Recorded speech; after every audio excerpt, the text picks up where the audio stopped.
From the ECSI Sports Studios and the #1 sports investors in America,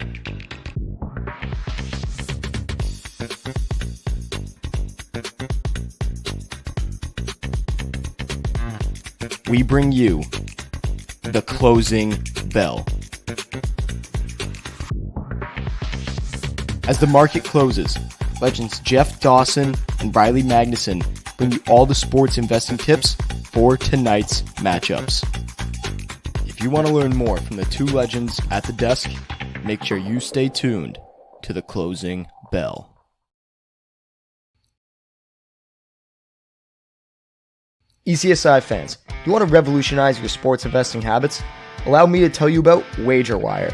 WagerWire is an app that helps you become a superior bettor by allowing you to sync all of your sports books and track all of your bets in one place.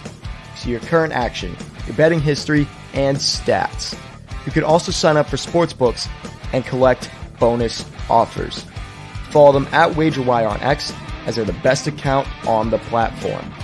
Head to the App Store or Play Store now and search WagerWire to download the app.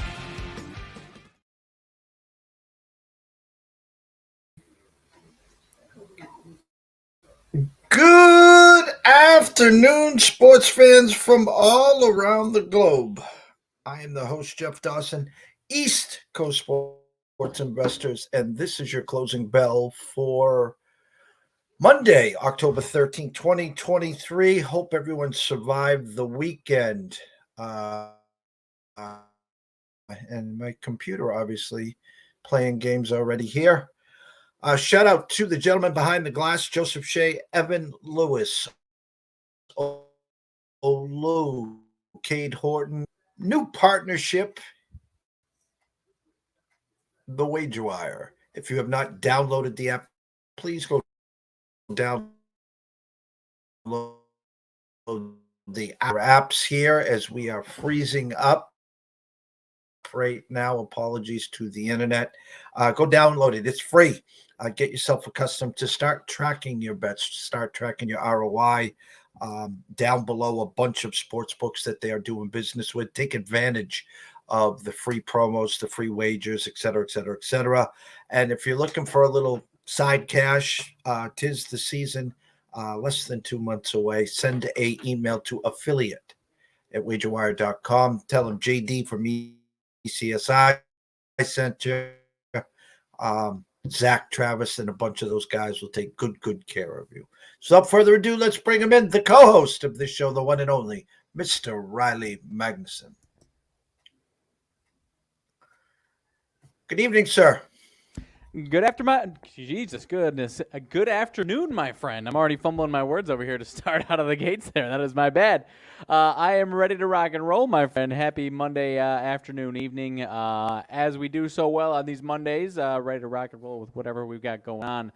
For the most part, recapping, I do say so myself, as well as obviously getting everybody ready for the handful of things that we got going on tonight, NFL, Monday Night Football, and obviously the 4 games here in the NBA. So I am ready to rock whenever you are, my friend. Good to be back with you. Like I say, and every time we finish these Monday shows, you and I always say how much we enjoy it. So we'll try and keep it under an hour and 20 or so, or hopefully an hour or so also. But no promises. But as is not the case as last week on Monday, we don't have over 100 college basketball games on top of a big NBA slate, so it should be a little more smooth sailing today. But like we always do, I am geared up for all of our recapping that we like to do here on these Monday shows. Yeah, for me, the weekend was kind of, it's been Jekyll and Hyde here on the ECSI VIPs. Win 2, lose 3, lose 2, win 3. Just I have gotten no traction. I remember how we closed December last year, 26-5. We start out January 12-0. We start out February 11-2. We had some big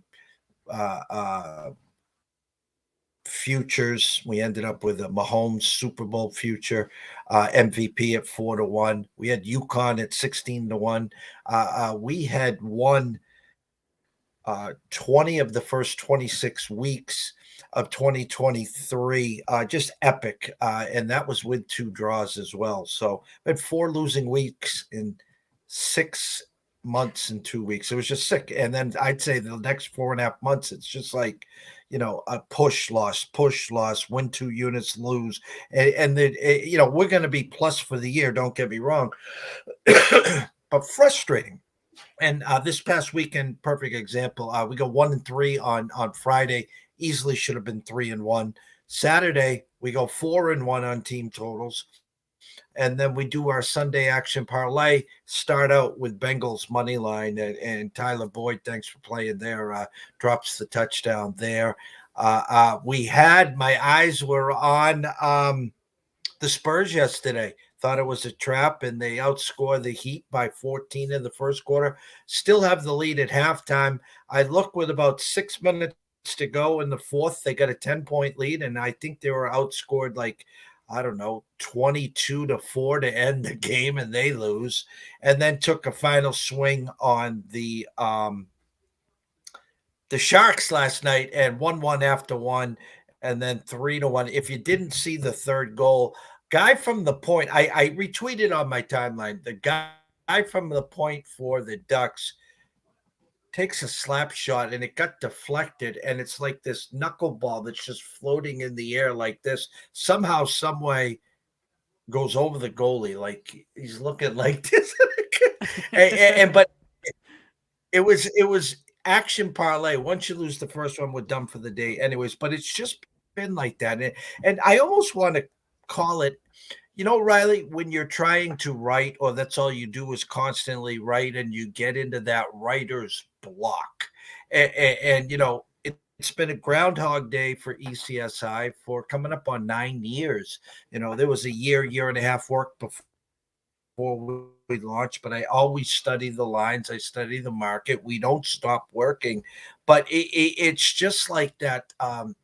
Charlie Brown and Lucy and that wah, wah, wah, wah, wah, wah. And it doesn't matter what we do, it seems, and it just woke up this morning hating the world. I got up, I got my cardio in, went and got a nice shave and a haircut, and all afternoon I'm just studying and studying. And you know what? It's that wah, wah, wah, wah, wah, wah. It is, and there's certain situations where, in most cases, it's not anything that you would look back and wish you did differently. Also, there's certain situations where it's, I didn't have the Patriots, but anyone who is on the Patriots, obviously, Patriots have their own issues that we'll talk about. But one of the worst interceptions that we've seen all season long.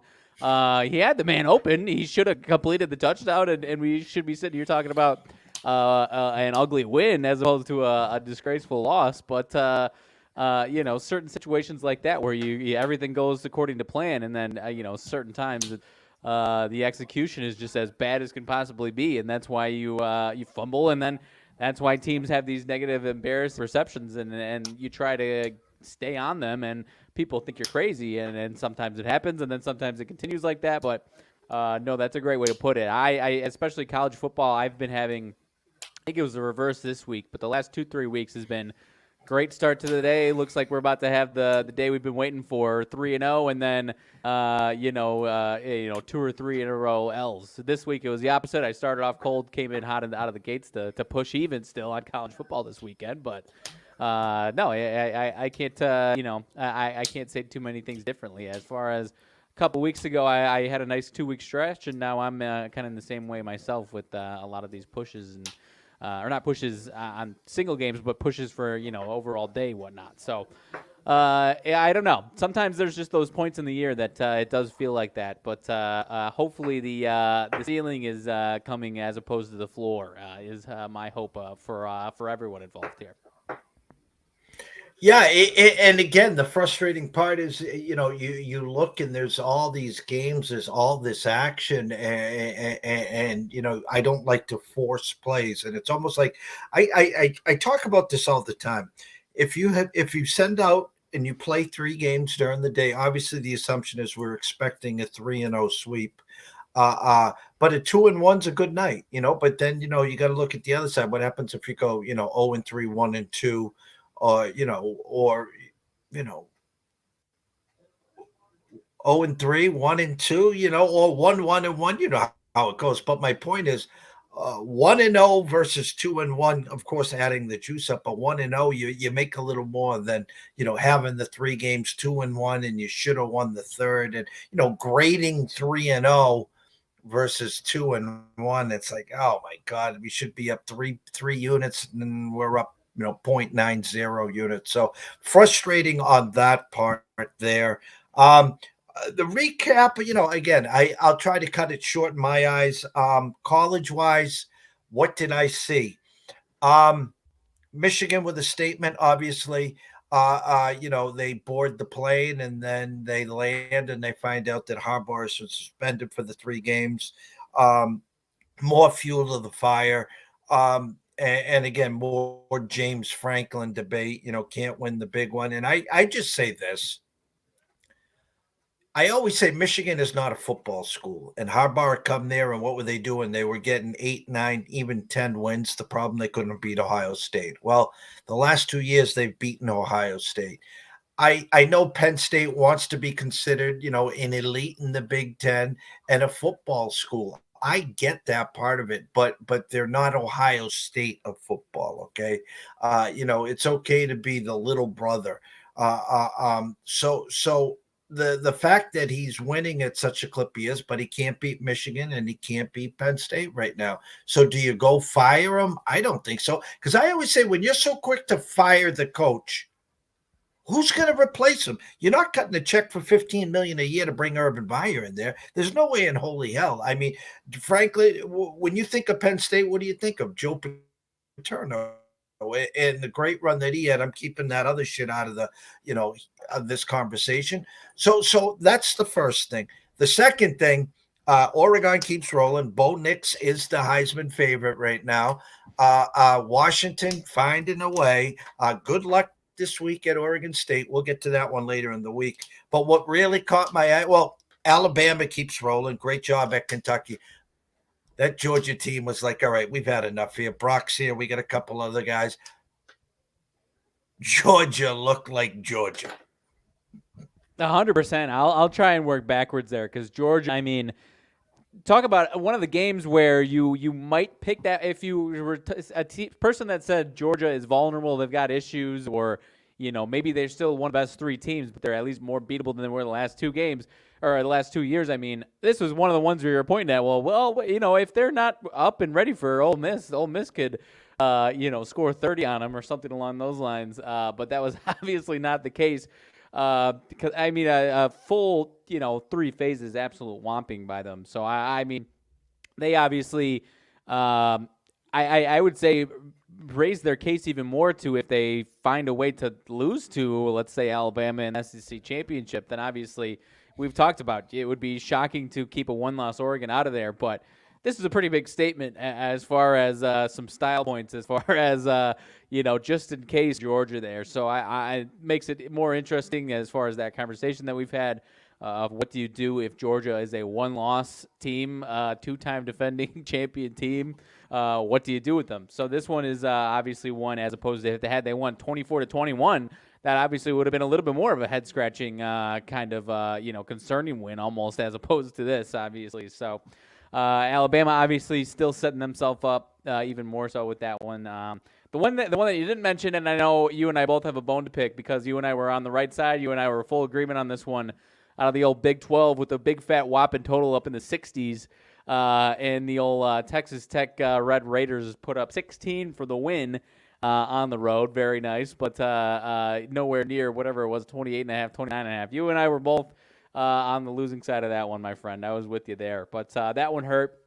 And then Michigan and Penn State. No, I mean, and obviously there is an actual coach firing that we can talk about for a second there, but I'm with you as far as Penn State. Not only the Penn State, but I think people forget that there was a rough middle ground of I mean, they essentially, I don't remember if they actually got the death penalty or something along the death penalties following the the Paterno administration and everything that went on there, but they were a dumpster fire for a short period, and James Franklin dragged them out of it and put them into at least this doorstep of relevancy.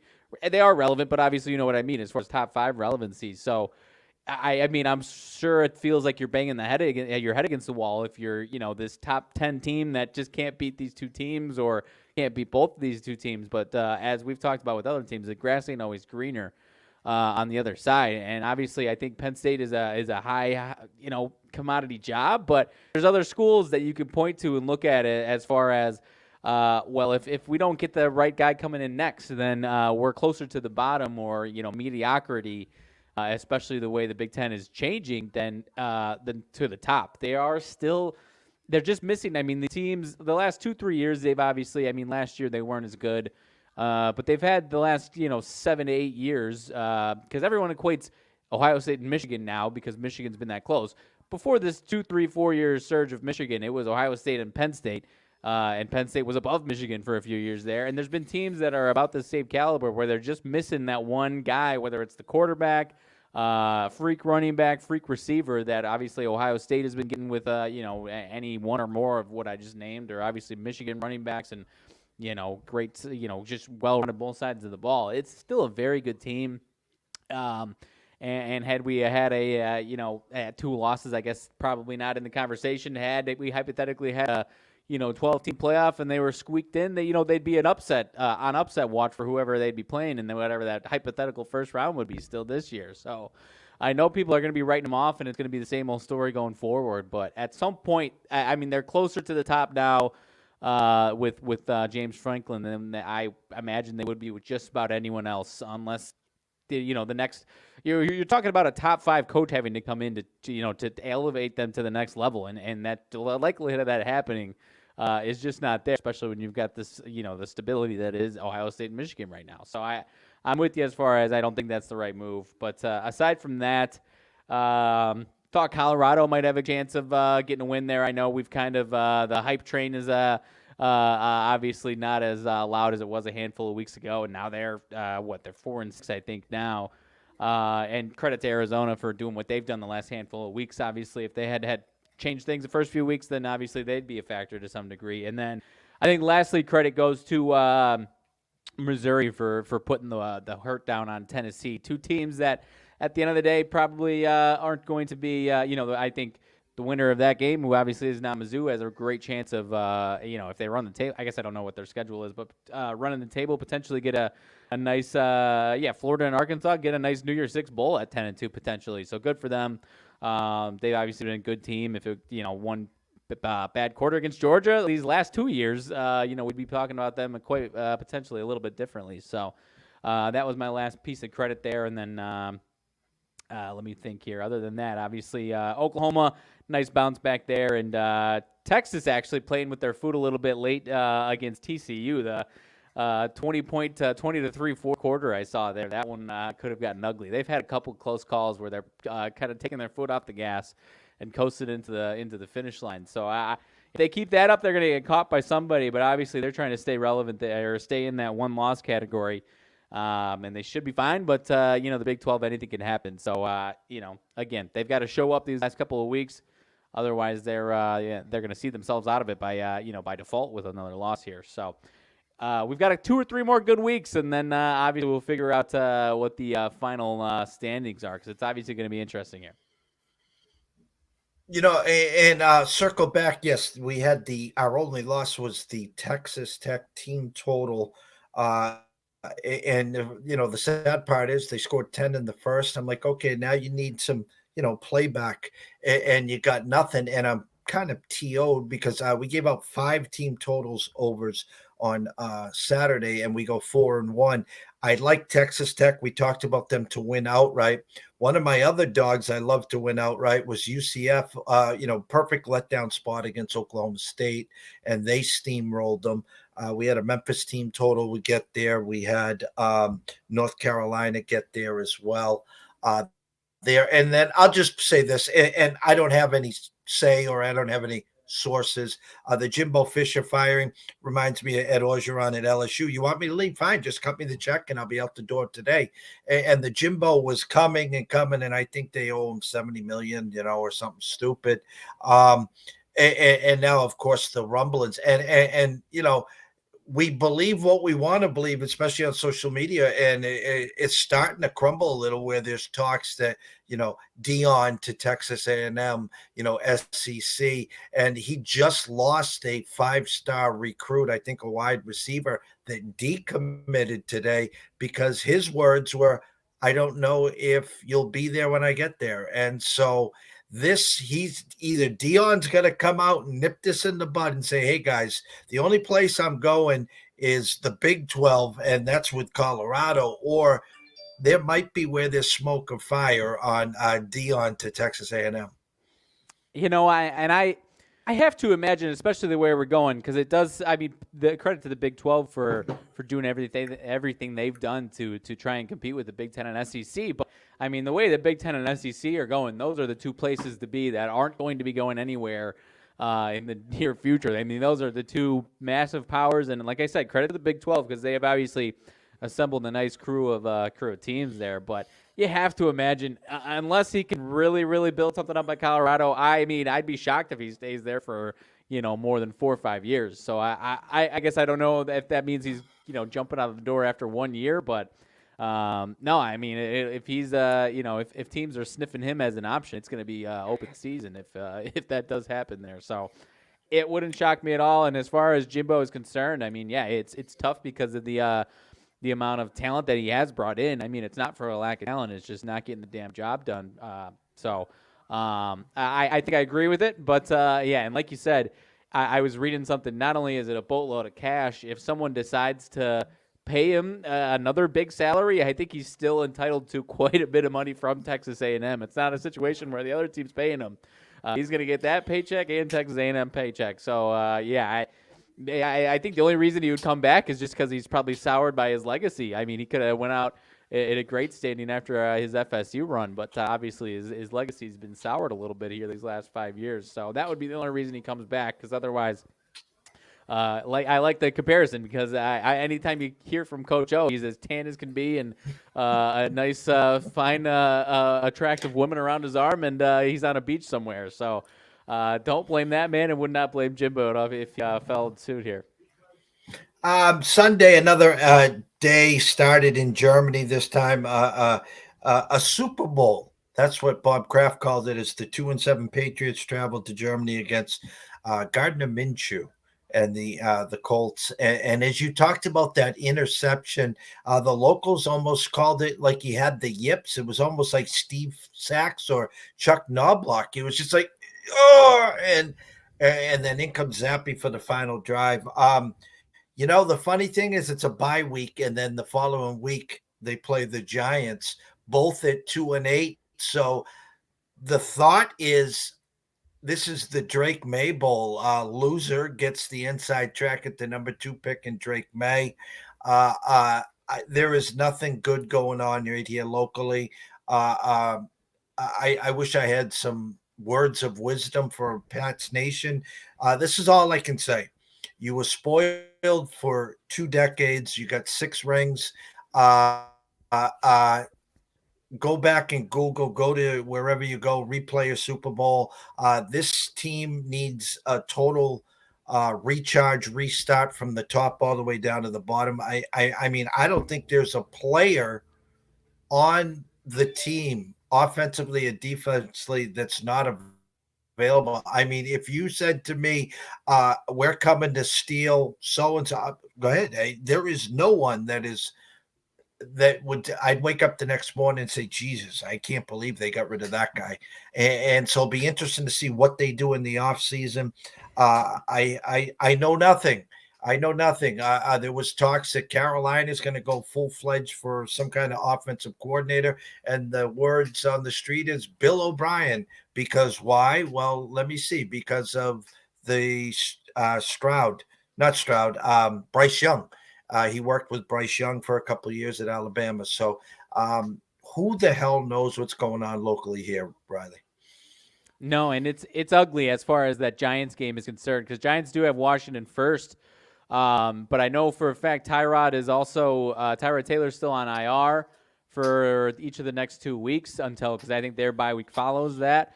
And really, unless the Patriots are trying to be that number 1 seed, I've been watching way too many of these Giants games because I've got Saquon in plenty of fantasy situations, or I've had assets on whatever their opposing team is. The Tommy DeVito, they have ascended to the flat out worst. And unless the Patriots are trying to lose that game, I don't see a way in which the Giants win that game because it is absolutely horrendous. So beyond that, I'm not sure what happens beyond there. My personal prediction for the number one pick is going to be the Giants, because if they lose these next two games and they're 2-10, and it's like, oh well, we got Tyrod here for these last 5 games. It's you know what, take a seat there, Tyrod. We don't we'll be better off for the future here with either Caleb Williams or Drake May, because I'm as big of a fan of Brian Daboll as they are, but the situation right now is pretty tough to deal with, and I don't see any way in which the Giants, with at least Tommy DeVito at the helm, is solving any problems and winning any games there. Because I've tried to do. I usually at this time when the Packers have these losses, I try to do if we win these 5 games and these 2 teams lose, then maybe we can sneak into the 7th seed. I was doing the opposite this time around, where the Packers play the Giants, the Packers play a couple other teams, and I think the Packers are a little bit better than the bottom 5 or 6 teams. So I was not putting them that far in the category, but I was doing more of the tank map today than I was the playoff map for a lot of these middle teams. But the case to say that Panthers won't be the number 1 seed or the number 1 pick is that they don't have their own pick, obviously, and they've got some winnable games here where if they're going hell-bent to win these games and get themselves out of that cellar so the Bears don't get the number 1 pick, I think they're going to win a couple of these games down the stretch here against these teams. And Arizona, on the other hand, obviously putting Kyler in yesterday and getting the win kind of signifies that they're trying to obviously win some games here. And then I think there's one more team that I'm forgetting about here, but Patriots and Giants, that game right there. Whoever loses, obviously, if the Patriots do find a way, then they're in that position to lose out and be that number 1 seed. But does Bill Belichick, if he's still there, have too much pride to enter that tankathon? You would obviously have a better answer for me than I would. But the Giants are my pick for the number 1 pick right now. Well, we'll know right away. I think Mac has seen his last day in New England. Now, whether it's Zappe, Will Grier, or Malik Cunningham in 2 weeks, we'll see there. They're just that bad as well. So it could be the first 1-10, almost like an Iowa football game, wins that game there. And knowing the Patriots and their trading down aspect almost reminded me of last year's scenario with Carolina, with Houston, where if the Bears got, first and the Pats got stuck second, and, the Pats could start to play a game with the Bears. And, let's just say that the Bears want to go Cade Cunningham and then Marvin Harrison Jr. Well, the Pats say, well, we'll trade down. You give us a boatload of picks, and we don't want them, but just throw us Justin Fields and we'll take a shot. So then they come back in the 3rd or 4th round draft, like the 5th or 6th best quarterback, take a swing with Fields to see if he's got anything in the tank to change the scenario or whatever, and get some extra draft picks, because I find it hard to believe if the Pats got the number 2 pick, they'd run to the window and say Drake May is the guy, because they have no success drafting offensive players, whether it's the 1st round, 2nd round, 3rd round, unless they're going to clean out the whole cupboard and they're going to start. I know they're hot and heavy for Ben Johnson in Detroit, but why would he ever want to leave Detroit at this point is a whole nother scenario there. What did I see in the NFL? Like I said about Georgia, the same thing, 49ers. If you haven't bought any shares in the 49ers winning the NFC, winning the Super Bowl, well, you better buy them now at 5:04 on November 13th. What did I see? I saw a healthy Deebo Samuel. I saw a healthy Trent Williams, a rejuvenated defense. Oh, and let's just add Chase Young against a team that had won 5 in a row, that had weapons on both sides of the field. And it was like pulling the plug into the 4th quarter. They'd seen enough. If it was a title fight, they would have stopped it. Hats off to the 49ers. Oh, 100%. And we've talked about it before, and obviously I'm not telling you anything new, but I can't. It drives me nuts when a team like that goes on that type of losing streak 3 in a row and is like, oh my gosh, what's wrong with the 49ers? Were they frauds this whole time? They had two of the best players in the world not on the field during those games for the majority of those games. If you're talking about Trent Williams as one of the best players in the world, then it's you have to say, oh man, I guess maybe the reason why they're losing these games is because he's not there, Debo's not there. And now you're a lot closer to these other teams. They could have, I'm drawing a blank on all three of the games specifically, but I know at least a couple of them they were very close to winning. So that is my piece on that one. When they're at full strength, there's only a few teams that can beat them, especially when they're at full strength there. And Christian McCaffrey loses his streak and they score 35, 34 was not quite on my bingo card there, but. The other team, though, you mentioned the Bengals obviously had the chance against with Boyd in the end zone. Should have had it off his hands, feet, whatever it was off of. But credit to Houston again. I mean, I'm not really panicking necessarily on Cincy. They've obviously got some, maybe not must-win games, but higher sense of urgency games. They got a huge one against the Ravens on Thursday night. If they win that, everyone will say they're all fine and dandy. If they lose that one in 5-5. I'm not, counting them out, obviously, by any means, but obviously they've got tough sledding, so that is a tough one for them to lose. Again, credit to Houston for winning that one. I looking at their schedule, Houston, Cardinals, Jags, Broncos, Jets, Titans, Browns, Titans, and Colts, not the hardest schedule by any stretch of the matter. To say that they could win this division, let alone get a wild card spot, is I haven't looked at their odds to make the playoffs, but I have to imagine it's not anything crazy out of the realm of possibility here for Houston. No, not at all. And the D'Amico Ryan Express. I know Campbell is like minus 160 to win Coach of the Year, but this kid, this coach has been amazing. CJ Stroud, not only are they winning, but just how composed, how he's making it look so effortless. And he had the brain fart. He throws the pick six, which brought Cincinnati back in the game. And again, the Tyler Boyd miss, but they kicked the field goal to tie it up. And then he comes down and they kick the field goal for the walk-off. Hats off to Tank Dell. Hats off to Noah Brown. Hats off to Dalton Schultz. Hats off to their defense. I mean, this team is fun to watch. And it's kind of, you go back a couple of years ago when the Patriots drafted Mac Jones and there was 4 or 5 other quarterbacks in the first round. I think it was 4. The only team that made the playoffs was Mac Jones and the Patriots. And so everyone looked and it's like, damn, Mac Jones ended up being the one. Well, they haven't made the playoffs the last 2 years, obviously. And then so all the quarterbacks that went this year, you look at Bryce Young, you see CJ, and obviously Anthony Richardson is hurt, and Levis played yesterday. Man, CJ Stroud just looks effortless. And I'm not comparing CJ to Justin Fields. And I had this conversation with a colleague today, and I'm like, you have to go back and watch Justin Fields at Ohio State. He can make all the throws. He was fabulous in Ohio State. Go back to the Final Four game with CJ Stroud last year when Ohio State played Georgia. It was like the emergence of CJ Stroud because he showed us something that he didn't all year. That was his running game. He almost went into the game saying, you know what, this is probably my last game. I'm going to show the scouts what I'm really about. And then he was drafted by Houston, and he told management, if you're drafting me, you better make sure you go out and draft Tank Dell. And they did draft Tank Dell for him. But they have Nico Collins. They got other weapons. They brought Schultz over.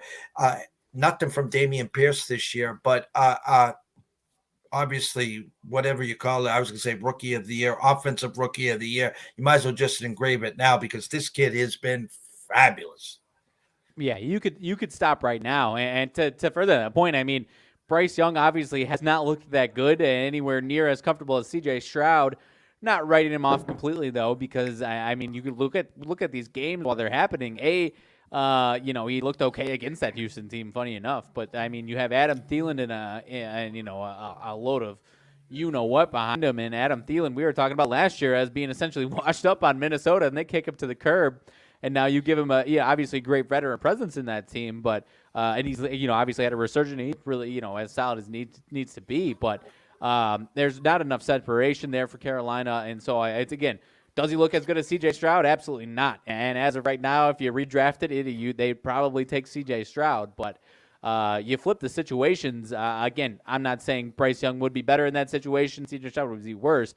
But Houston has obviously been a far better situation than Carolina has been in. So, again, this isn't me saying I think Bryce Young is going to win 3 Super Bowls and 3 MVPs. I'm just saying don't write the guy off just yet because of what you've seen in Carolina this year. But all the credit in the world goes to C.J. Stroud. Like I said, I actually think he could stop right now, and he'd still have to be the offensive rookie of the year with the way he's been playing. So maybe it's a little too soon to say that. But, no.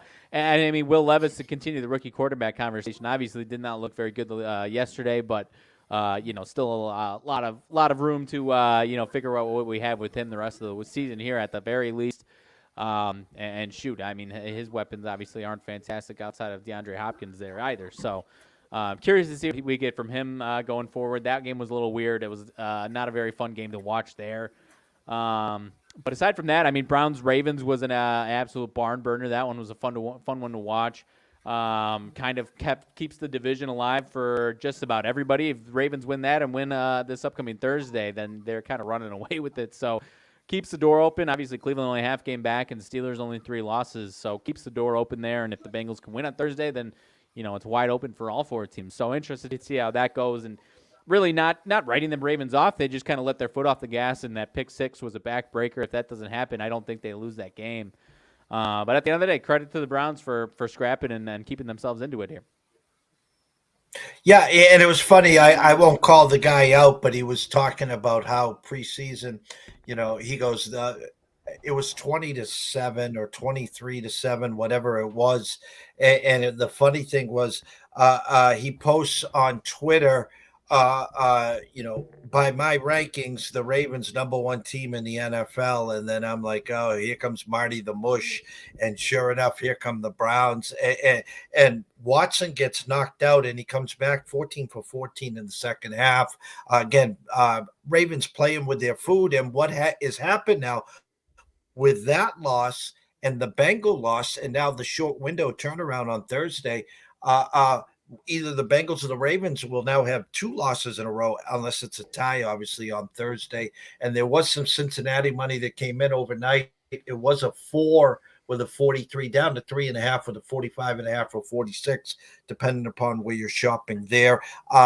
T. Higgins, the Michael Thomas, and I'll name a few other softies there. They should be on the cover of Huggies diapers.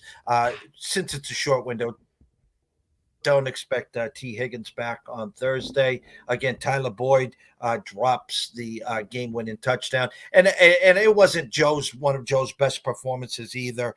I despise teams that come out on their opening drive, get a touchdown. You got the Joe Burrow with the arrow, and here we go. We're going to score 50 on you. I don't think they scored for the next 6 possessions or something, as Houston was dominating that game there. Off the top of my head, a sleeper snoozer again to end with the Raiders and the Jets. Hats off to Mr. Pierce and the Raiders. 2 in a row now since McDaniels left the building, showing some heart, showing some spunk. So congrats there. Let me see. Other one to mention is Lions and Chargers was one of the better games offensive games that we've seen in a while. That one, credit to the Lions. And I mean, Chargers 4-5, tough sledding going forward, but another situation where your head coach is supposed to be a defensive-minded coach and you're giving up 41 points while your quarterback's got 4 touchdowns, over 300 yards. I mean, credit to the Lions. Their offense is obviously talented, but another reason why maybe we need to go a different direction there in LA. And I'm already seeing. I saw credit to this person. I like a lot of what this person says. Calling Justin Herbert a more polished Jay Cutler almost made me throw up in my mouth. I mean, the lack of disrespect towards Justin Herbert, who's 17 touchdowns, 5 interceptions this year. I mean, I just a laughable thought on that one, in my opinion there. And I mean, because you can't really have it both ways, in my opinion. The last 2 years or so on the Chargers, either you think all of this is Justin Herbert, which obviously it wasn't yesterday because they scored 38 points. All of this is Justin Herbert, or it's on the coaching. I don't think you can have it both ways. You have to pick and choose. If you think Justin Herbert stinks, then you're probably not someone who thinks the coaching staff needs to be fired and sent out of this building 2 years ago, let alone still here in 2023. So I am very much on board of this Chargers offense still, and Justin Herbert. I have as much respect and love for them as anybody has right now, honestly, because obviously there's not a big Chargers fan base. So you and I might be leading the Chargers Justin Herbert bandwagon here over on these shows. I don't know, but I mean, for God's sakes, get these guys on the defensive side of the ball, the coaching staff out of here. They have talent on the defensive side too. It's not like you've got a pile of garbage on defense. You have legitimate studs here on defense. So something's got to change there because obviously 4-5, the way the AFC stacked up, I haven't looked at their schedule, but I don't see how they climb out of this one this year. No, and it's funny because the Lions, they get back Montgomery. They got definitely, obviously, a two-headed monster there. Monty breaks the big one for the touchdown, and it was almost like we've seen enough, Monty. We'll just use Gibbs when we need him. And every time Herbert and the Chargers score, it was just like Goff and companies like, all right, hold my beer, and they weren't going to be stopped. Whether it was Laporte or they had no answer for St. Brown, Gibbs. I saw a tweet which was comical. In this is Herbert's fourth year. He has scored 1,500.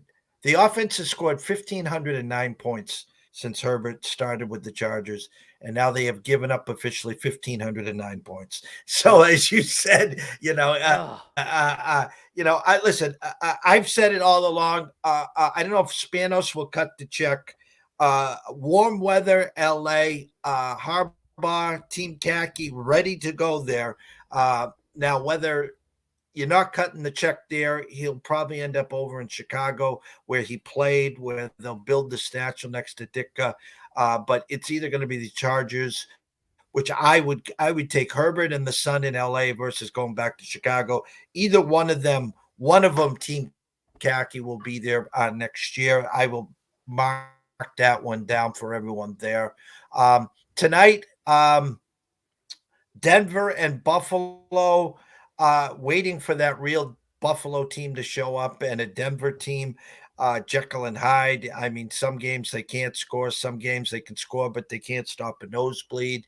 I think my number here was 9 with a 46.5. Right now it's circa 47.5 with a 7.5 juice to 5 cents. So money coming in on Denver. That's that extra half that the sharps will always gladly take. Next move to 7. I mean, Vegas has got this peg 27-20, 28-20, 28-21, somewhere in there. I don't have a strong feel. I'd like to say I would lean Buffalo first half, come out guns blazing, step on their neck, establish Diggs, establish Cooks, play some good defense, maybe a pick 6 by Russ. But the longer you let Denver hang around, anything can happen the way Buffalo has played of late. Right, and the interesting thing about this one is that it seems crazy that we haven't seen Denver since they beat the Chiefs 2 weeks ago, which seems, I don't know how, it seems like it's longer than 2 weeks ago. And so I don't know if everyone's still thinking of that or not, but I mean, the one thing to mention, and maybe it's a weird sample size to look from, but their last 3 games before the bye week defensively, 19 to the Chiefs, they lose, but held them to 19. Defense looked good against the Packers, held them to 17, which, at the time you can take that for whatever it's worth, and then held the Chiefs again to 9 at home. So I think the one thing that is tough to call here is are you going to get the team that was allowing 31 points to the Jets, 28 to the Bears, and obviously 70 to the Dolphins? Or are you going to get the team that defense, like you said, I mean, sometimes they show up, sometimes they don't, or the defense that is holding teams under 20 points, and there's a reason why they can win some games here. So I want to believe in Buffalo. I do, and I don't really have a strong thought on this game. Is kind of the quick my quick thought on this one. It's almost another situation where could the Bills hypothetically pull themselves out of a 5-5 hole and be out on the outside of the playoffs and pull themselves back in? Absolutely. But when you look at the entire slate of their season at home, a Monday night game against Denver when you're 5-4 almost needs to be a must-win game. So I kind of have Buffalo. I expect them to win, but we've seen this Denver team. You and I talked about earlier in the season when this Denver team was, I don't remember, 1-4 or whatever, giving up a boatload of points. This is if you think Sean Payton is a top 10 coach or a top 5 coach, then you also have to believe that this Denver team, regardless of what you think of them, at times can at least show up with some great effort and great game planning. So that's another reason why I'm kind of out on this one, because I don't love this Broncos team. But I do respect Sean Payton a lot, and this defense has been playing a lot better these last few weeks. And I do think that there is something wrong with this Buffalo offense. I think they are the better team in this game. I'm not laying the points, but I do think I think they need to win, and I think they will win. But it would not shock me if this is a 24-21 type game. I agree with I think it probably is going to be in that touchdown range, and maybe they're up by 10 points or so, and Denver kind of creeps back into keeping it close. But wouldn't surprise me at all if this is a 3-score game at the end of this one here. No, and again, you got an okay game here, and you got a decent game, obviously on Thursday night, which we'll get to on Wednesday and Thursday. Better than the game in Germany, better than the Jets and Raiders. There's at least something to talk about and grab. If I had to do some props here, Buffalo side, I guess the favorite to chalk by everyone tonight is Kincaid, anytime touchdown for the Bills. I'm going to go with a guy that goose-egged me in high stakes fantasy last Sunday. I'm going anytime touchdown by Gabe Davis for the Bills. And on the Denver side, Javonte Williams, Judy. I'm going to go with Count Sutton, I call him, Cortland Sutton. So I got a Cortland Sutton and a Gabe Davis. How's that? I like it. You know what? Before I go into touchdown scores, it is kind of the situation. I saw the under as a very, very public under just now. Looking at the one book that I was looking at, we've had a lot of these. Obviously, the primetime unders has been kind of a rallying cry as opposed to typically the public going over. Thought some of these ugly games, like you just mentioned, last night, Jets Raiders, Thursday night even Bears Panthers, seemed like maybe one of those two were the ones that would be the surprise over here. We got some offense out of these teams, and 47.5 people are hammering the under from what I'm seeing right now. So would not surprise me if we get some points out of this one. Up in, I guess I said 24-20, 21-20, whatever I said. So maybe I'm thinking 27-24 if that's the way I'm talking out of this one. So you're going to get some scores here. So I like what you were going with. I absolutely, I don't even want to say this because I oppose their usage of him altogether, but they insist on using him. And you know how I am with these backup running backs. But if they insist on using him and you're going to get some points, then, I got to at least take a crack at Latavius Murray. As disgusting as he's looked out there and as disgusting as their offense looks when he's there, I mean, he's at least getting the carries. So maybe they smarten up and they don't actually use him, but the man has still been getting these carries. So maybe it's a tough pill to swallow, but he's in that conversation for me. And then, what's the other one? I do like Javonte Williams. I will go with Javonte Williams. I'll give him. He's looked a lot better. It's been a couple of weeks since we've seen this team. I don't remember what his numbers were against the Chiefs necessarily, but he was looking a lot better these last couple weeks before the bye week. So I'll go Javonte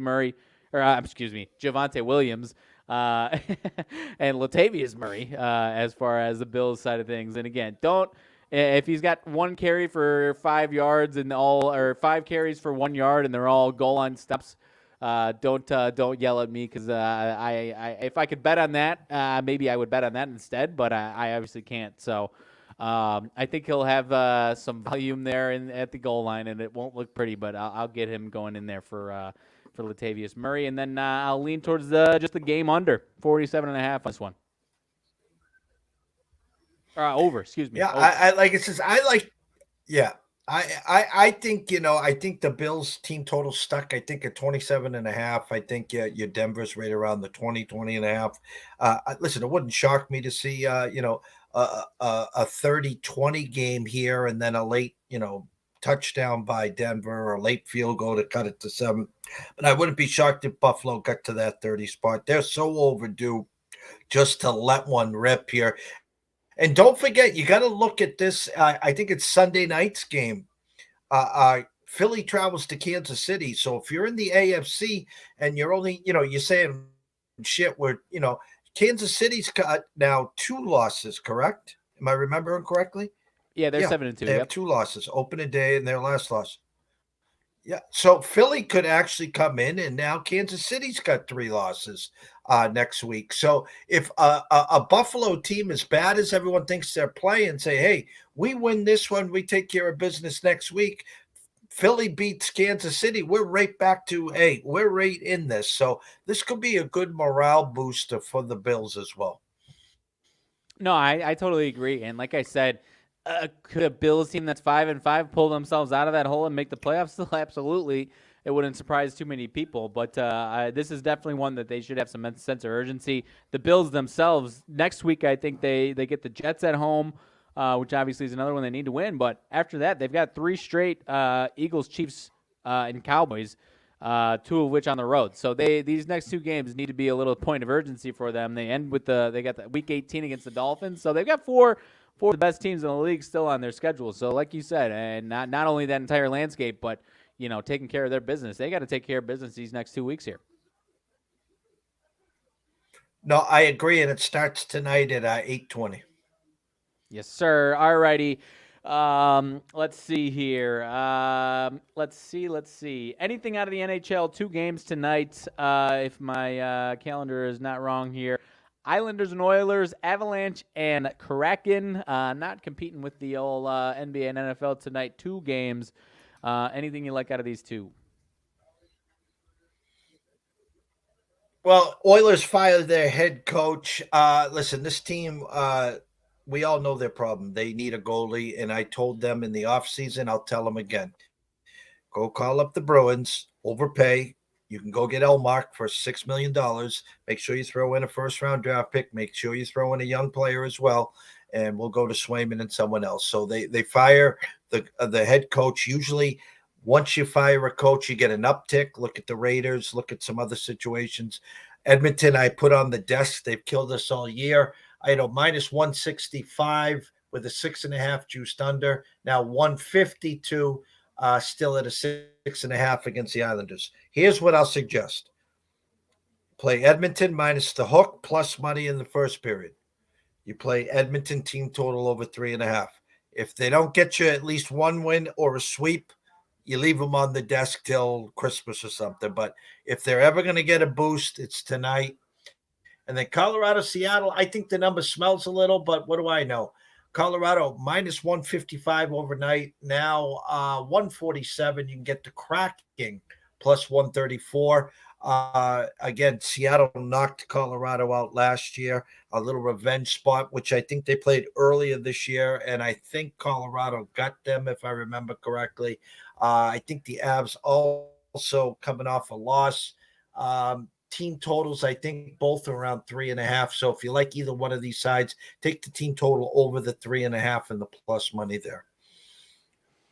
All righty, my friend, and kicking over to the NBA, 4 games on the slate tonight. I believe tomorrow you've got the handful of the in-season tournament games.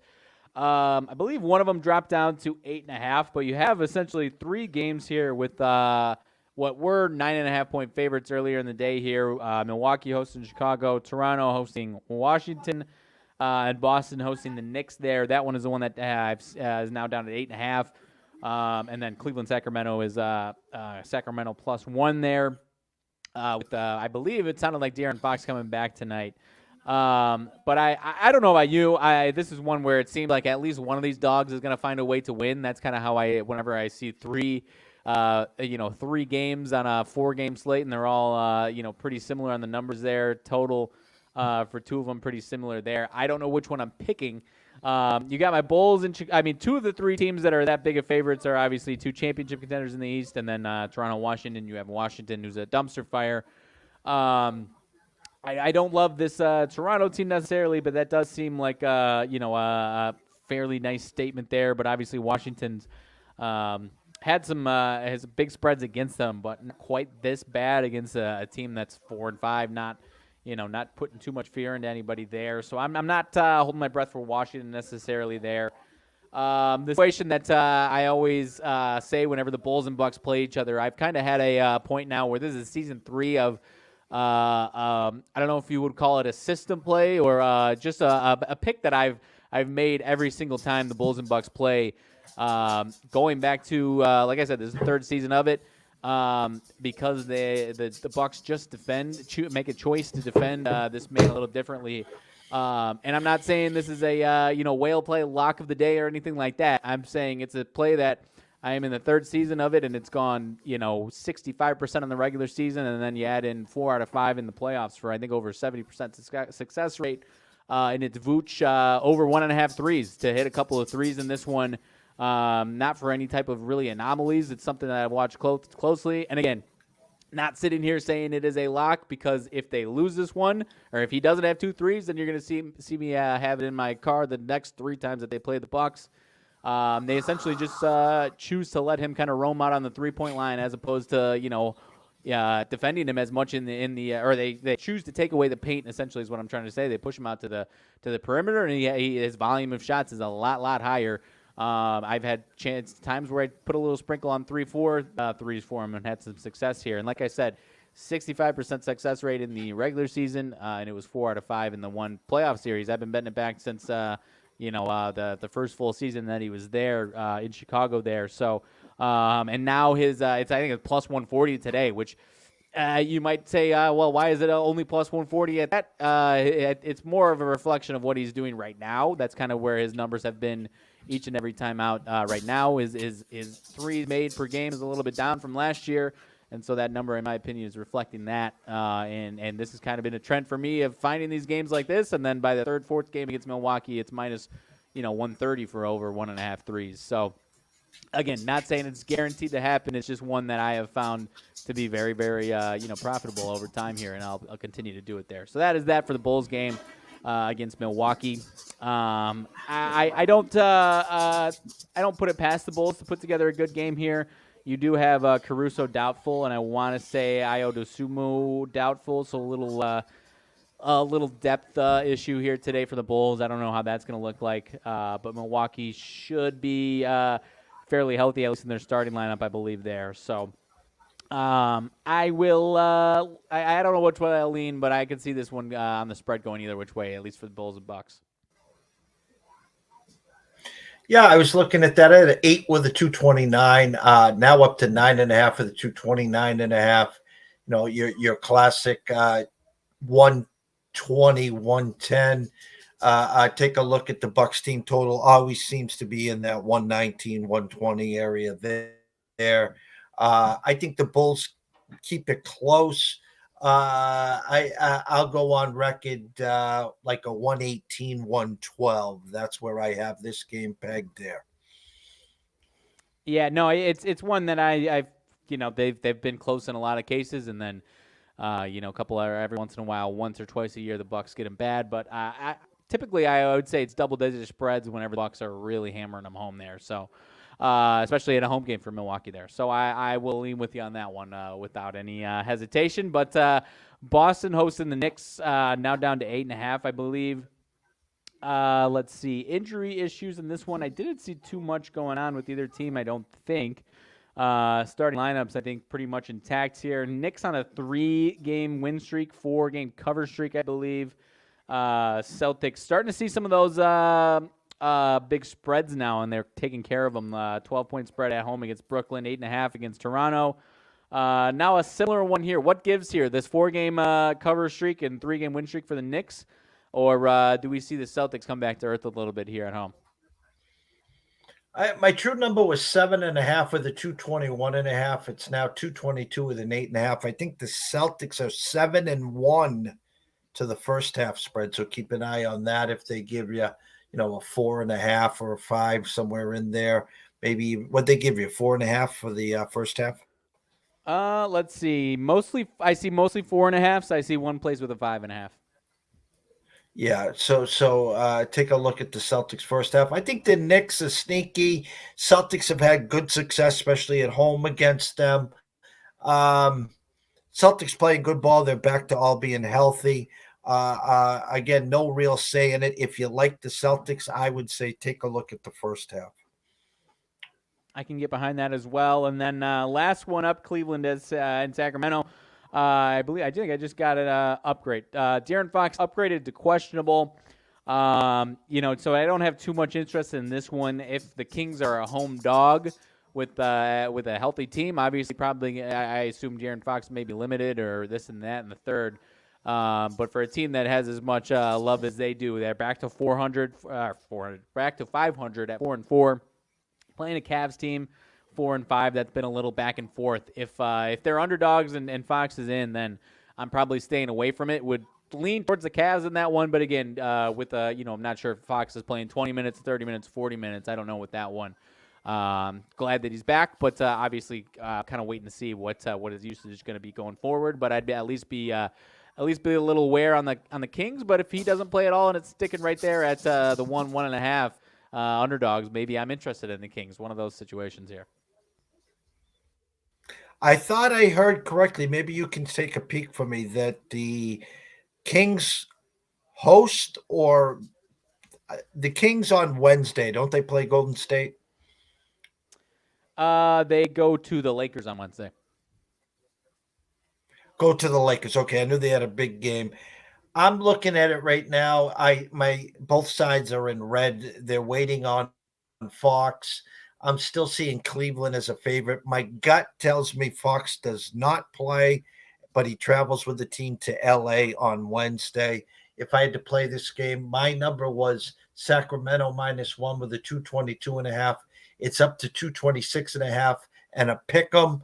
So at circa some sharper money came in on Sacramento, maybe assuming that they think Fox is going to play. I'd take Cleveland at a pick 'em here. I'd also respect the move to the over 226.5. All righty, that works for me, my friend. That is it for tonight's NBA slate. Like I said, a handful of, if you care about them, these in-season tournament games pick back up tomorrow. We'll have plenty of thoughts on those there tomorrow. I don't think anyone is playing back-to-back, if I'm not wrong. So anyone that's playing tonight, I don't think is playing tomorrow. I think they try to avoid that with back-to-backs. But anyways, anything else tonight, my friend? We've got, I believe, some college basketball games here. The most notable being this Michigan and St. John's game here today. Anything to mention for any college basketball today? Oh, the public's all in on St. John's. I had a 1.5 with a 150.5. It's at Madison Square Garden. Up to 2.5 for the 155.5. I think a lot of points are going to be scored here. I do like the over 155. I would also, I'd lean Michigan, but I'd stay away. I think more towards the over on that one. Nova, Pennsylvania, I had an 11.5 for the 142. Now up to 12 in some spots. Nova usually does well against Penn. I was intrigued with Miami of Florida International at a 21.5 for the 160.5. Up to 23.5 for the 165. Take a look at Miami first half. I think you can get them around -13.5 there. And I was kind of curious on your thoughts. I think this is an overprice. Xavier and Purdue, I have 14.5 for the 151, up to 17 with the 151.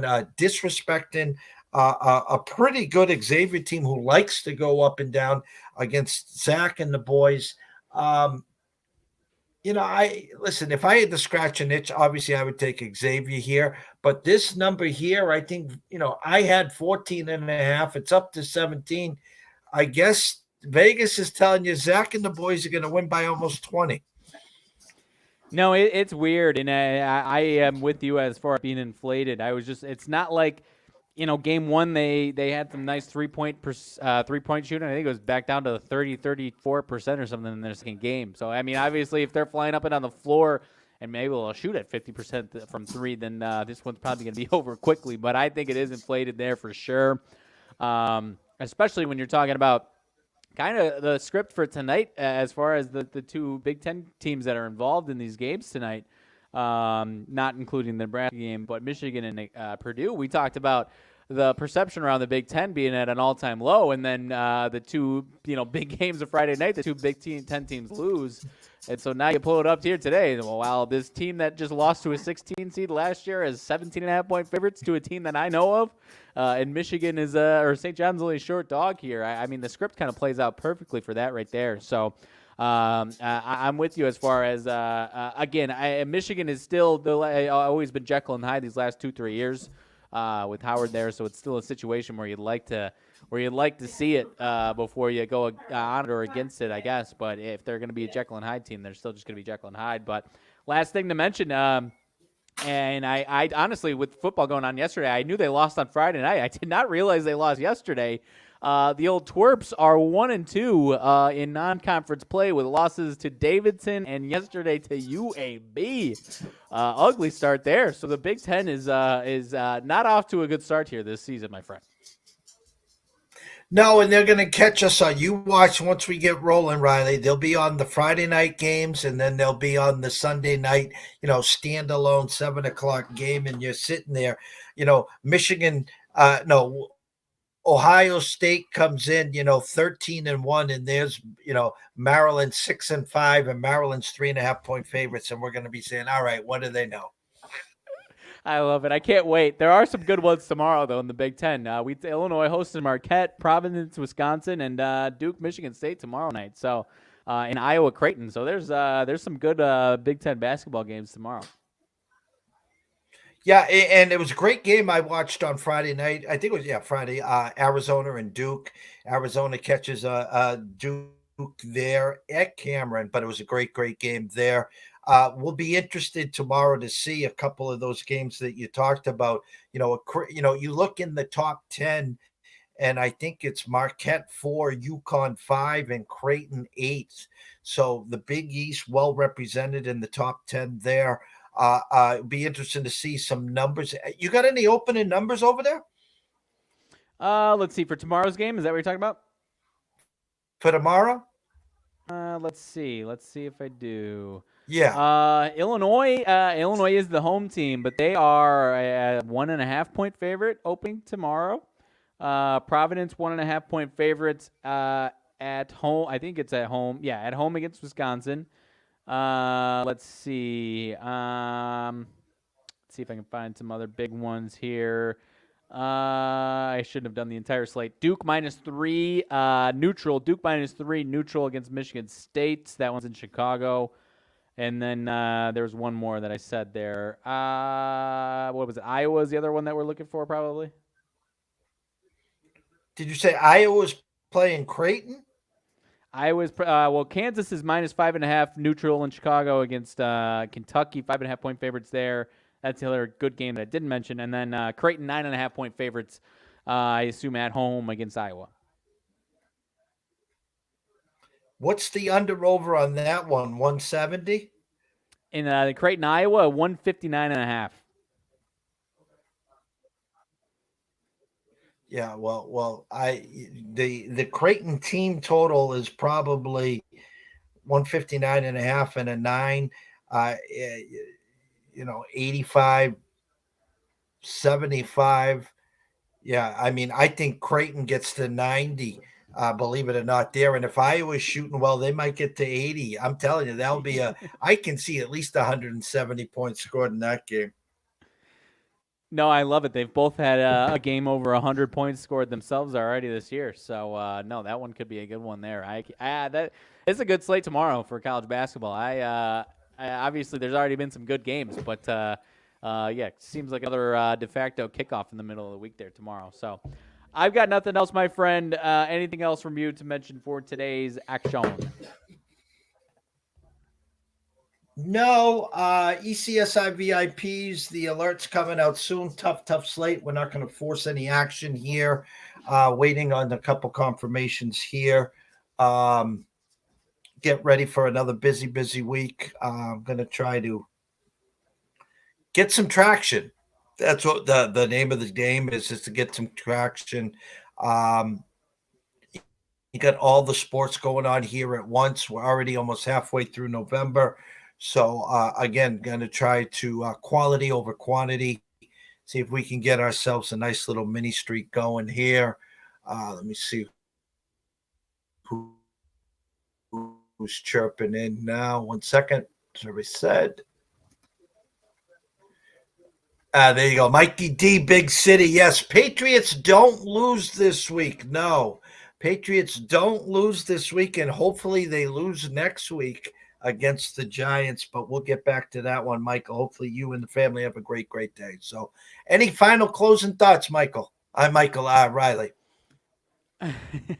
No, nothing crazy other than I will be good to go all week here. You'll be seeing some shows here in the closing bell all week long with the great slate that I just mentioned. College basketball tomorrow. Off the top of my head, don't know other than NBA and the typical stuff. Don't know what else is going on, and then obviously Friday morning. Big Ten football and basketball. So stay tuned. Great start to the week, my friend. But other than that, I've got nothing else. Same here. We will be tomorrow at 10:30 a.m. Travis Geiger from WagerWire will be here for his weekly spot. 1 o'clock, I'll be co-hosting with Pop DBS and the NFL Bet Exchange. 3 o'clock, Andrew McGinnis will be back here from Wager Talk, and myself and Riley will be here right around 4:30-ish for the closing bell. But till then, there's TJ. Yeah, TJ, we're wrapping up here. I got some numbers to crunch. I'll make sure, obviously, you get the email and the text today. There was a glitch the other day. My fault. I take total blame on that one. So ECSI VIPs, an alert will be out probably within the next 20 minutes or so. So for myself, Jeff Dawson at EC Sports Invest, from the one and only Riley Magnuson at Riley_Magnuson, the one. Shout out to TJ. Shout out to Mike Dabrowski, Big City. Hope everyone has a great night. Glad everyone survived the weekend. Enjoy yourselves, and we'll see you soon.